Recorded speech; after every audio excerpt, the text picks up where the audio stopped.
As absolute studs like Gunnar Henderson, Adley Rutschman, and Grayson Rodriguez graduate into the big leagues, do the Orioles still hold that title as number one system in baseball? We'll figure it out as Aram Leighton is back on this episode of the Locked On Orioles podcast.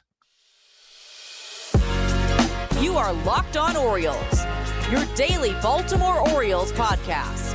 Part of the Locked On Podcast Network, your team every day. Orioles fans, today is Thursday, January 25th, 2024, and welcome back into the Locked On Orioles podcast, part of the Locked On Podcast Network, your team every day. As always, I'm your host, Connor Newcomb, and I, in a moment, will be joined once again by Aram Leighton of Just Baseball to talk about the Orioles farm system. But first, this episode of the Locked On Orioles podcast is brought to you by FanDuel. Make every moment more. Right now, new customers get $150 in bonus bets guaranteed when you place a $5 bet. Just visit FanDuel.com/lockedon to get started today. So Aram Leighton is back with us. He was just here on an episode earlier this week. He is here again to talk Orioles prospects. And Aram, welcome back into the show. I think our last time we waited about a year before you came back on the show. And, peek behind the curtain, as everyone can probably tell if you're watching on YouTube. We're recording these back to back. They're getting dropped on different days. But, just one more day and you're right back on the show. Yeah, it's perfect. Hopefully we could keep it going like this. It was perfect timing when you reached out to talk Marlins, I was like, well, guess what? We're about to finish the Orioles top prospect list, so I'd love to talk about that. And works out. So I'm pumped to have. I'm pumped to be on twice in a week and twice in the same day, and I appreciate it, man. So you all just dropped over at Just Baseball your top 15 Orioles prospect list for preseason 2024. Not just 15 players, though. A lot of the kind of honorable mentions and others considered written up about in that list as well. And as usual at your guys' site, very, very thorough throughout the Orioles system. And we'll put a link in the show description here so you can go check that one out as well. But this is the O system. And maybe we'll start with the big picture. Like, you don't have to reveal your farm system rankings right now if you don't want to, but are the Orioles at least still at this point with Gunnar Henderson, number one prospect in baseball, graduated? Adley Rutschman, former number one prospect in baseball, graduated. Grayson Rodriguez, former number one pitching prospect in baseball, graduated. The O's still have the number one guy in Jackson Holliday. Are they still a top contender for the still having the number one farm system in baseball, even though they've graduated guys? And if anyone noticed, they just won the most games in the American League at the big league level too. Absolutely. I'll give it away. Yeah, absolutely. Because it also extends past, the seven. At the end of the 2023 season, there were 7 top 100 prospects for us at Just Baseball from the Orioles system. But then you look just beyond that, there's several guys that are, either right knocking on the door or just kind of in that buffer zone that I like to refer to, because I think you could make the case for 200 players to be top 100 prospects, to be honest, in the minor leagues. Some cases stronger than others, but every organization has a few more, or a few different numbers of, I would say, guys in the buffer zone. But when it comes to the Orioles system, they have as many guys in the buffer zone as any as well. So that just kind of shows you the depth. And then even the guys that are outside of that, top 15, top 20 range, have a lot of upside and intrigue. And they're slowly, have started to solidify the pitching a little bit more. Obviously, that's an area that is going to be a big part, a big focus. But yeah, I do like Chase McDermott. Seth Johnson coming back is really exciting. We'll probably get into that a little bit. To go get Povich in a trade and see where he's continued to blossom into. The one thing that you could kind of knock them on, they've already started to solidify that. And then there's some guys that don't get much shine, like a Trace Bright or like an Alex Pham, that I think have a lot of intrigue still too. So they're starting to piece together the pitching side, which is scary if that side comes along also. Trace Bright not getting enough shine. Love what you did right there. So let's start with the number one prospect in baseball. It is Jackson Holliday. And we can talk on and on about how good he has been and how good he will be. Everyone who listens to this show has heard me talk about that a whole lot. But I think context is really important for Orioles fans here. And I think the best way to put it into context, it's a lot easier to put Holliday into context than it is for any other team's number one prospect, because the Orioles now for 3 straight years have had the number one prospect in baseball. They had Adley Rutschman, they had Gunnar Henderson, and they had Jackson Holliday. Now, we have not seen any of these 3 guys reach their full potential yet, because none of them have even played 2 full seasons in the big leagues. But when you look back on Adley as a prospect, especially when he was kind of knocking on the door of the big leagues, think, this time 2 years ago, When you think about Gunnar Henderson as a prospect, this time a year and a half ago or so when he was knocking on the door of the big leagues, where do you put Jackson Holliday in with those guys? Because he is number one compared to his peers right now. But where does he fit in with guys who were in that spot 1 and 2 years ago and are already having success at the big league level? Because Orioles fans, number one prospect is somewhat subjective and it really depends on your environment of other prospects. But that's why future value is so important. And also, Orioles fans can think, okay, are we getting another Gunnar Henderson talent? Like, is this how good we're going to be? Yeah, that's an excellent question. And I think that the unique aspect of this is that Jackson Holliday is far more advanced than Gunnar Henderson was at that age. And Gunnar Henderson didn't, everyone was very excited about him and what could be. And what he started to do at the alternate training site really started to turn some heads. But it was a little bit of a process of continuing to fill out, get stronger, and then also have the hit tool come along, the approach come along, and then he turned into the monster that he is. I do think that Gunnar has just a different level of impact. And yes, Jackson just turned 20, and yes, he's going to grow into more strength. But in terms of when you mentioned that was going to be a question, I went back and looked at what my Gunnar Henderson write-up was when he was the number one prospect in baseball, and in the future value grade I had on him, and it was a half notch above. And I think the big reason why is when you look at what Gunnar's ceiling is, I think it's, MVP candidate. And I think it could be that as soon as next year. And honestly, if you look at the betting odds, like the sports books and whatever algorithms, whatever they put into that, they seem to concur. And I think for good reason. You look at the batted ball data, you look at what this guy's capable of. It's pretty scary.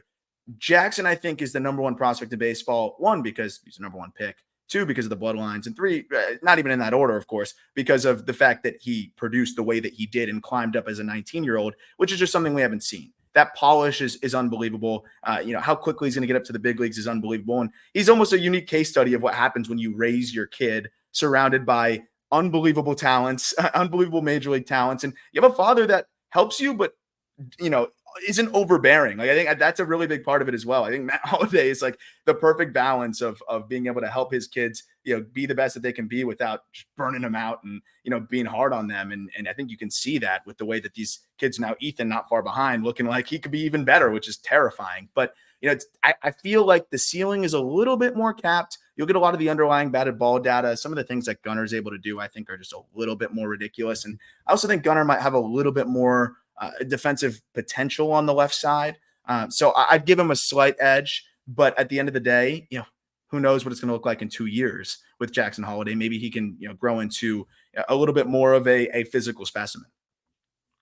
Where do you parse him out defensively? Do you think he's more pushed to second because of the existence of Gunnar Henderson and how good he can be at short and the fact that Jorge Mateo is still on this team and probably will be? Or do you think it's, some of Jackson himself and some of Gunnar Henderson that will make him, he's probably going to play a lot of second base when he gets to the big this year, just because of how the roster is built. But how much of that is Jackson and how much do you think it'll just be the roster as he moves forward in his career? I think a little of both, because what's interesting with Jackson is I think the bat, and it's rare that it usually goes this way, but it doesn't usually go this way. But I feel like the bat has outpaced the glove, and the glove is going to be good. I think it's one of those things where you can see the actions, you can see the athleticism, the arm's good. Like, he's going to be fine, and he could play a very solid shortstop. But then you look at what Gunnar's able to do, and you're like, that guy could boss him into a really, really, really good shortstop. And he already has, looked like an absolute animal when they put him at third. And you look at DRS over the last couple of years. I mean, he's been absurd. I think Holliday could play a fine shortstop, but if you have a guy that I think can play a better shortstop in Gunnar, and for Holliday, the bat might be ready, the glove might still be a work in progress. If he can help you win now, stick him at second base. So I think it's a little bit of both, but ultimately, I think second base is probably a great spot for him to settle in, and especially when you compare it to what Gunnar can do. So that leads us to what is Orioles fans' dream infield on opening day of 2025, which is Jackson Holliday at second, Gunnar Henderson at shortstop, and Coby Mayo at third. I think there is salivation over that, and I think they would even take Jordan Westburg at third, Coby Mayo at first. They'd take that as well. But that gets us to the next two guys on your list of the Orioles system. Samuel Basallo, just the firecracker of a prospect right now that is shooting up the lists. And listen, the O's could have 4 straight number one prospects. Like, it is possible. And then Coby Mayo at number 3 on your list. So I wanted to kind of group them together because we did when we just talked earlier this week about, should they be available in trades? And I kind of gave my opinion on what the Orioles are doing, but I wanted to hear your opinion. Are those two good enough where they're not Jackson Holliday, at least not yet, but should the Orioles be holding them in a similar regard where neither of them will probably make a huge impact this season? They're more 2025 guys, but should the Orioles be putting like untradeable, untouchable label on those two guys in these trade talks this offseason? Yeah. I mean, it's one of those things where, you never know who's going to be available. And if there's a top 10 pitcher in the game with years of control, sure, I'll hear it out, right? Like we see a Juan Soto package get put together. I probably would have said James Wood at the time was quote unquote untouchable, although no one ever is in San Diego. But I think when you look at what Samuel Basallo can be, that's a guy that there's just no way I'm moving him. And I love Coby Mayo.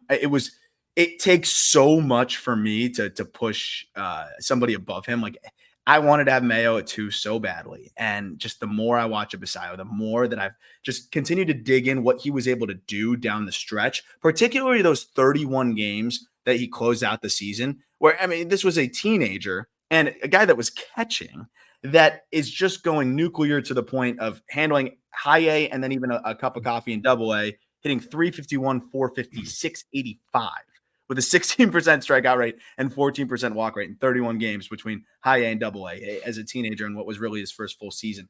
And now we're starting to see like catch and throw skills that have actually gotten better.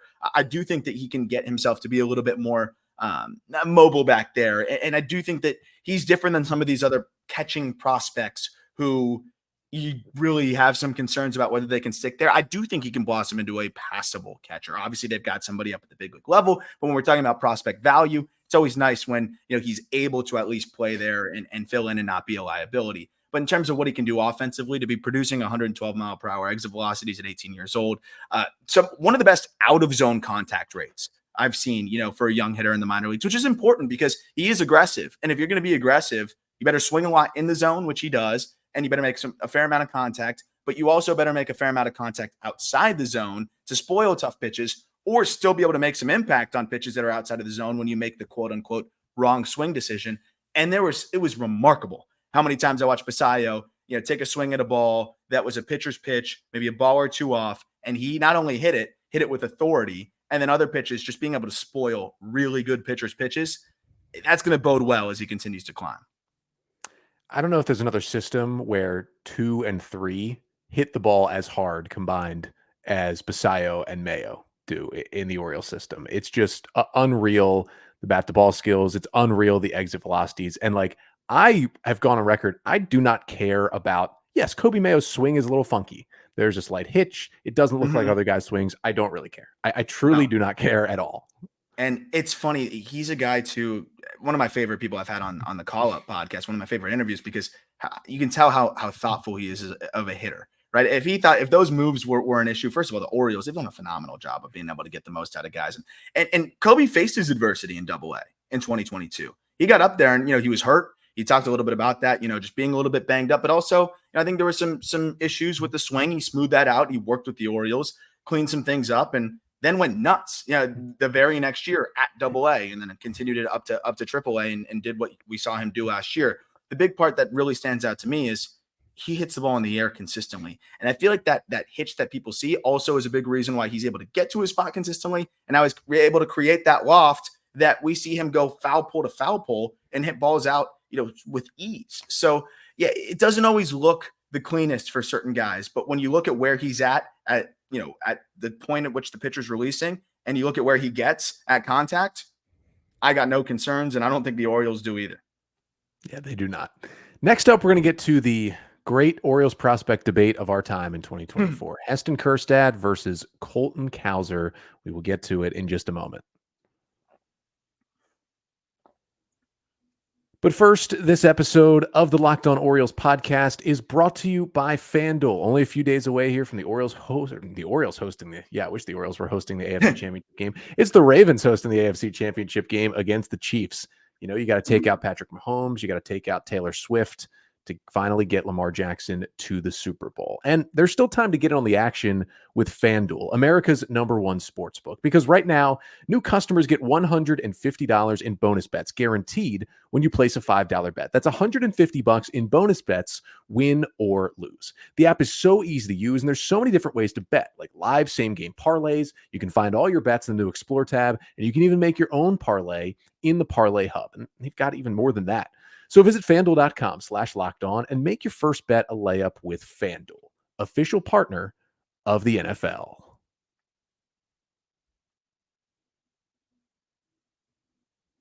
So we're here with Aram Leighton of Just Baseball. We are talking the Orioles system. We've kind of parsed through the top 3 guys on the list, but of course, the great debate in the O system right now, you have one spot away from each other. And I'm sure there was a debate internally for you as well.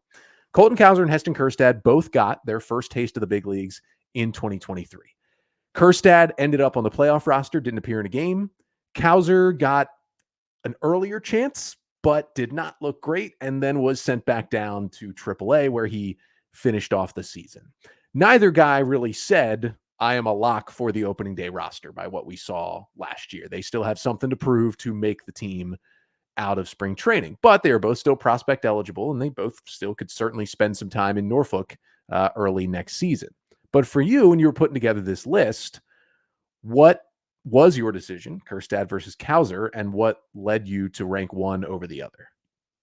I mean, Cowser is a guy I've always been a big fan of, even going back to the draft and going back even into college. Like, it's just one of those players that it just felt like if he was playing in the SEC, I think a lot of people would have probably said he wasn't even an underslot candidate at where they got him. But then you also look at Kjerstad and what he's been able to do, and I think it's just really remarkable in terms of Kjerstad's unique situation and what he was able to do. Because my concerns with Kjerstad, really, it's the one thing with him is just he's aggressive, and he gets a little bit expansive, specifically with breaking balls. Yeah, when I was watching a lot of his ABs, specifically those downward breaking, curve balls, which righties that have them, they're going to throw them a lot to lefties, especially guys that don't have changeups.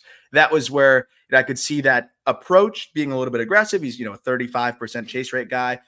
That could kind of rear its head a little bit, but he crushes sliders, catches up to velocity really, really well. He makes plenty of contact within the zone. And then you really start thinking about it and you're like, okay, if that's the one concern, how many breaking balls is this guy really seeing relative to his peers?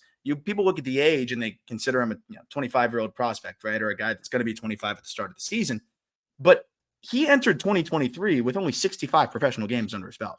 And we know that the whole situation that he dealt with and what he was, able to overcome, which is remarkable in itself. But I think it's important to also note he only played 16 games of his final collegiate season as well. So with COVID, with the myocarditis situation, this guy has not had the reps that really any other 25-year-old is going to have, 24-year-old in that case. So when you compare them as prospects, I think Kjerstad's bat's already a little bit safer. You can definitely dream on more power with the way that he's able to get into it in games. And then you look at the bat to ball skills. Cowser was a guy that I think coming out of the draft in his first year or two in pro ball, or year and a half, I think he was ahead of Kjerstad bat to ball wise, even from what we saw last year. But Cowser kind of took a step back in that regard, and we've seen him whiffing a little bit more. And I saw a guy that was trying to lift more, trying to get the ball in the air and translate above average raw power into above average game power. And as a result, we saw Cowser start to strike out a lot more. And when I look at Kjerstad, it's a guy that I feel like is really comfortable with who he is as a hitter already. And I think that's only going to build as he gains more reps and continues to get more ABs, under his belt, whether that be in AAA or at the big league level. If he can just cut down on the chase a little bit, which I think he naturally will as he gets more reps, because again, it looks like he has a pretty good feel for the zone overall. He's just a guy that makes a lot of contact, and it's hard to convince guys that hit 300 every single year, which by the way, he's a 305 career hitter in the minor leagues and was absolute machine in college. It's hard to convince those guys to swing less until they face adversity. I think even that short big league stint was a little bit of adversity for him to kind of realize how he needs to hone in on his approach a little bit more. And I think that's really going to be the difference. Even though Cowser can play center field, at the end of the day, these guys, it's going to be all about the bat, for them to provide that true value. And I got a little bit more faith in Kjerstad's bat, both from a floor and ceiling perspective now at this point. Yeah, the thing about Cowser too is he's always had very much the edge up on Kjerstad in terms of the defense, and that has always been a huge thing for him. But and while he plays a good left and right field, he's got a really strong arm out there, and playing left field is basically like a second center field at Camden Yards now because of the new wall, and it's so vast out there, and it's important to have currently Austin Hayes out there, and one day it might be really important to have Colton Cowser out there who can play center field, but Cowser got his chance in center last year because, Mullins and Aaron Hicks were injured at times, and the Orioles did not want to play Ryan McKenna. And so Colton Cowser got some run out in center field, and he made some great plays in Norfolk. He also made some weird mistakes in Norfolk, and it kind of continued on to the big leagues. And it's something you talked about a little bit already, where it's like for a lot of guys, the defense kind of settles in before the offense does at the big league level. And it just felt like maybe the offensive struggles were affecting the defense, but he did not look comfortable. Now, the O's were comfortable enough to put him in center field when they were, contending for a division, but they were also comfortable enough to put Jorge Mateo in center field contending for a division. It tells you the spot they were in with Hicks and Mullins both out at the same time. I worry a little bit about that. And really, if he's unable to play center, his value does drop significantly, not just because that's how it works for prospects, but also because what's around him on this Orioles team and in this system.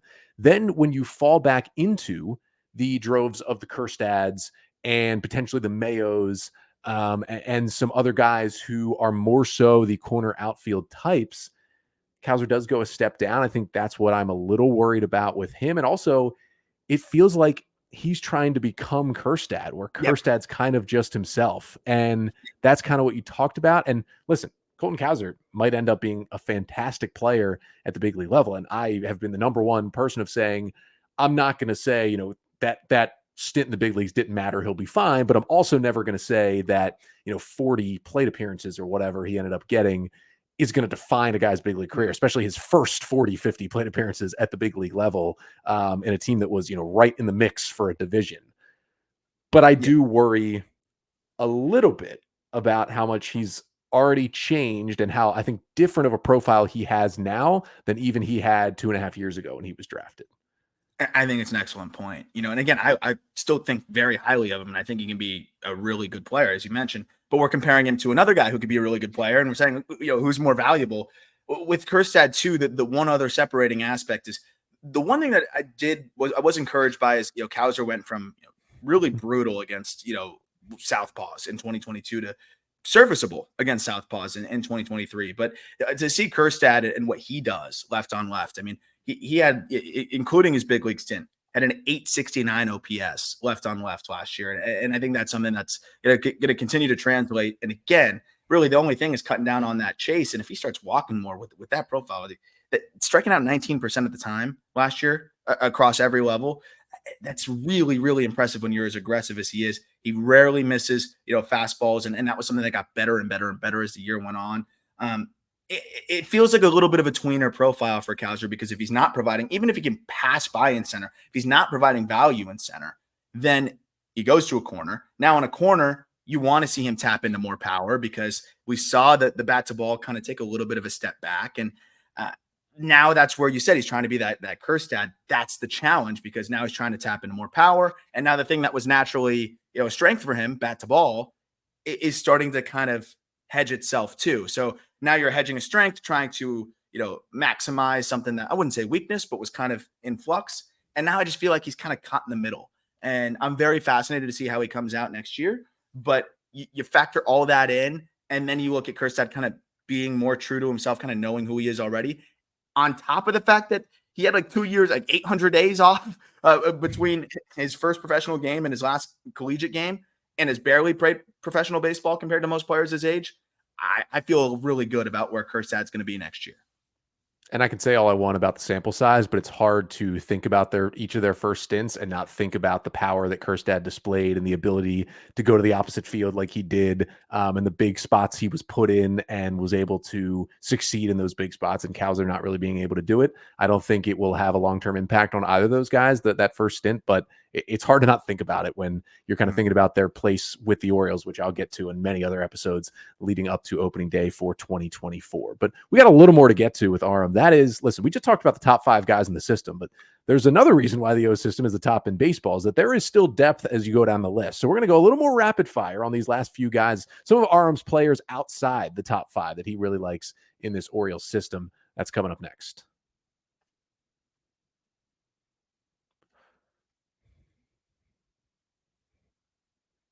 Aram Leighton is with us from Just Baseball. He just put out on Tuesday the Orioles top prospect list in their system over at Just Baseball. And we talked about the top 5 guys. Those are all 5 who are going to make the O's hope a huge impact in the next 2 years and are going to really help this team. And even the guys, 6, 7, Connor Newcomb and Joey Ortiz and others, they could help the Orioles pretty soon if they need them to. But I did want to go through kind of the rest of this system. And you talked about it when we had you on earlier this week to talk Orioles Marlins trades, about how big a fan you are of Joey Ortiz. We've kind of heard the Ortiz spiel from you as well. But as you go down this system, let's talk pitching, because you did mention a few pitchers in the top 15 of your list. You also had a good amount of arms and kind of those other notable players that you did write-ups on. Right now, who is your favorite pitching prospect in this system? Because it's no secret, the Orioles hitters in the system are well above their pitchers in terms of the top guys and as a whole. But which guys in terms of the arms, because the O's are going to need to dip into some of those arms, have impressed you the most? Yeah, so in terms of like ranking and value, future value, it's going to be Chase McDermott. I will say I have a soft spot for Seth Johnson. I'm extremely excited to see what he's going to do this coming season as he's 100% healthy. We saw a little bit of it at the end of last year. I was just glad to see him on the mound. But when you look at Seth Johnson, it's 20 inches of induced vertical break, which, creating that ride, and then a really good slider that is going to make him a big league arm in some capacity. And I think a pretty darn good one. But when you look at what Chase McDermott can do, it's ridiculous. And what really was encouraging for me, the challenge for McDermott is the command, right? And that's going to be kind of what defines whether he's a starter or a reliever. And I think to get to AAA, dealing with the ABS system, which really affected some pitchers, quite drastically with their command, and actually having his lower, I think the lowest walk rate that we'd seen from him in really any stretch. And then also seeing him have more confidence across his entire arsenal. I mean, there's a chance that this guy has 3+ pitches. And then he started playing around with a split grip that all of a sudden looked pretty good at points too. I think he's one of those guys. There's only about 4 or 5 guys in the major leagues every year that'll get away with the 10% walk rate. McDermott's got the stuff to be one of those guys. When you look at the fastball whiff rates and what he gets there, the slider that it's 2 pitches in one. He has a sweeper, in the low 80s, and then he has his harder, shorter cutter that really blew hitters up from time to time too. I couldn't separate them as 2 different pitch grades because TrackMan would conflate them, and it was really hard to tell the difference sometimes because hitters looked uncomfortable too. I think they struggled to tell the difference sometimes with the pitches because he'd have like a middle ground between the two of them. But talking to some guys that faced him as well down the stretch of the season where he really went crazy, they said that was some of their most uncomfortable at-bats they've had in professional baseball, let alone that season. And you can really see it by the swings that he gets and just by some of the takes that hitters will have against him.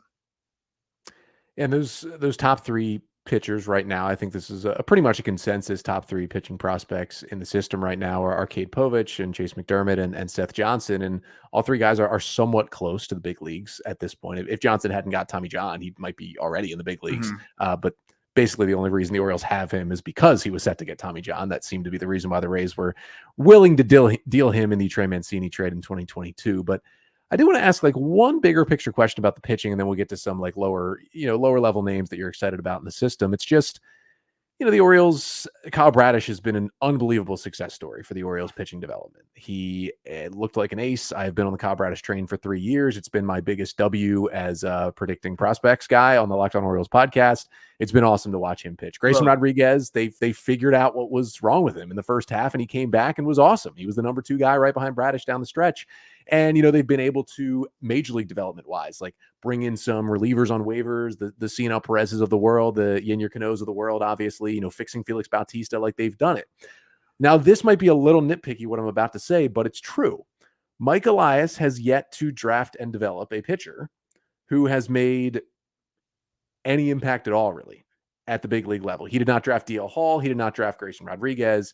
He did not draft Kyle Bradish. He didn't, although Felix Bautista was in his system, technically did not draft him. He even started with the Marlins, big miss for Miami there. I know that was 10 years ago, but they let Felix Bautista walk. Is that a worry at all? Like Jackson Baumeister was, the highest he's ever selected a pitcher.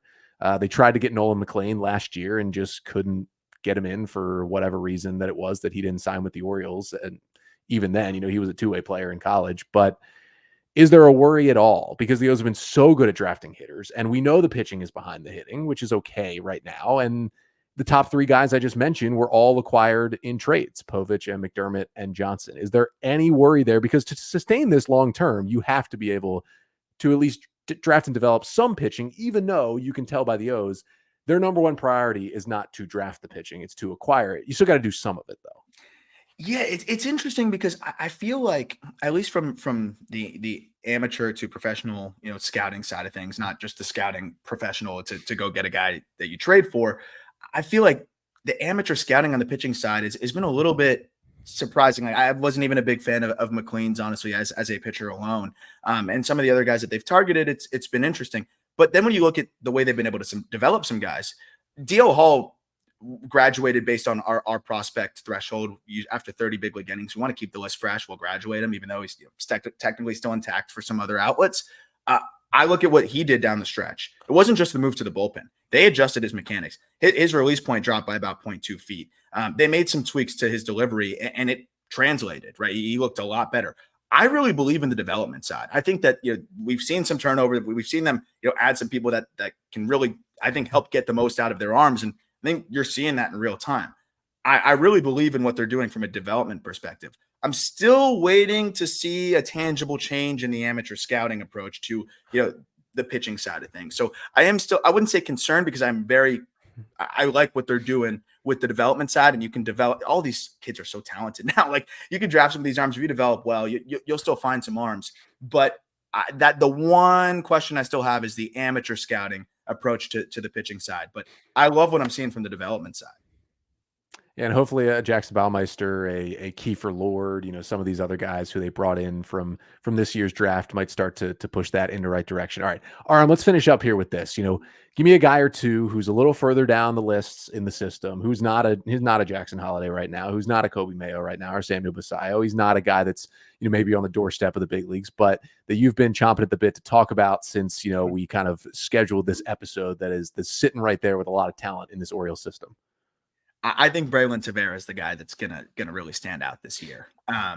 Outfielder, they gave him $1.7 million, which was the record at the time in 2022, for good reason. He was viewed as kind of a more polished guy than some of the others at his age, and it wasn't the best first little cameo in the DSL.